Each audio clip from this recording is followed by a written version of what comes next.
Alright, so our next project is going to be the Tapa cloth, and here you're going to see an example of what a Tapa cloth looks like. The thing that's nice about the Tapa cloth is it kind of relates back to the radial design that we did at the beginning of the year, where you have a design that starts at a center point and radiates out in a circular fashion. So although the design looks a little bit more intricate, if you look at only doing a quarter of your design, you're actually just going to recreate that quarter of your design throughout your entire project. So when you look at it as a quarter of the design, you'll see there's only borders on 2 sides, not all 4 sides. And that's so that when you create or when you trace it, it doesn't have a borders that come straight down the middle. Now this design, you see that there's an image of the fairy, but you can also do just a random design of different shapes. Okay, so what you're going to do for your rough draft is you're going to think about just the quarter of your design, and you're going to put the borders on 2 sides.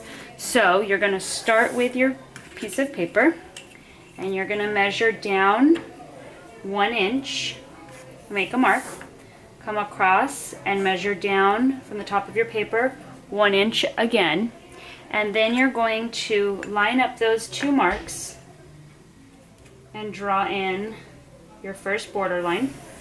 And the reason we want to measure down on 2 sides from the top of your paper is because that way you will have a very even parallel line to the top of your paper. So you're going to do that on one of the sides as well. So you're going to do 1 short side and 1 long side.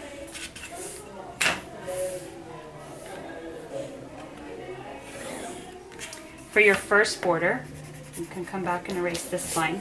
Then from the line that you just drew in, you're going to draw in a 1/2 inch. So again, make a little mark. Make a little mark. Line up your lines. And then same thing, measuring 1/2 inch. 1/2 inch. Line up those lines. And now you have your borders. What you're going to do in your borders is create a pattern, so some sort of design that repeats itself over and over. What you want to think about is whatever design you do in your borders, you want it to unify or relate to whatever you're doing in the center. So for example, on the fairy design, with it being fairies, flowers and leaves are going to be appropriate for my borders. This was just kind of a design, but I used the same colors that I used in the flowers to unify it and make it coincide with the main design. For example, you wouldn't want to have a frog design here and then do outer space out there. That wouldn't make sense. So once you've got your design idea, you're going to start from this part here. Your design wants to come out from this corner of your design, and it needs to touch this part of the border, this part of the border, this part of the, or that edge, and this edge. So it's touching all 4 sides inside the border and the edges of your piece of paper. You want to utilize all of this space, otherwise you're going to have these big areas that don't have any design element to them. So if you were going to do, say, a fish design, maybe you have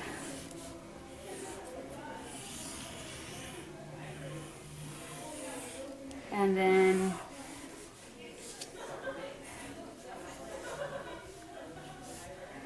you can even kind of extend into your border a little bit if you'd like to.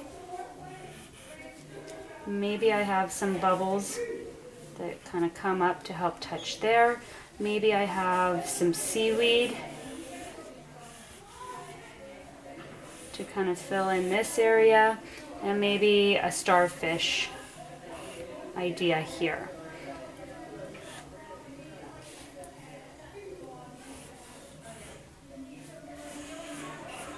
So my design now touches all the edges. I've broken up all of these big spaces, and then in my borders I could maybe do the bubble design pattern. There's 2 types of pattern. There's a random pattern, which is kind of like this leaf pattern here, where it's not the exact same leaf over and over again, but you know what's coming next. Or there's the predictable pattern, which is the pattern where you know exactly what is coming next. So you could have the bubbles be kind of a random pattern, and then maybe just kind of a very simple border in there. Once I was done with this, then what I would do is have it checked off by me, and we would move on to the next step, which would be outlining. And you would outline the entire design here in black, and then you would flip it over and outline the entire design again in black on the back. So it would be both sides outlined in black pen.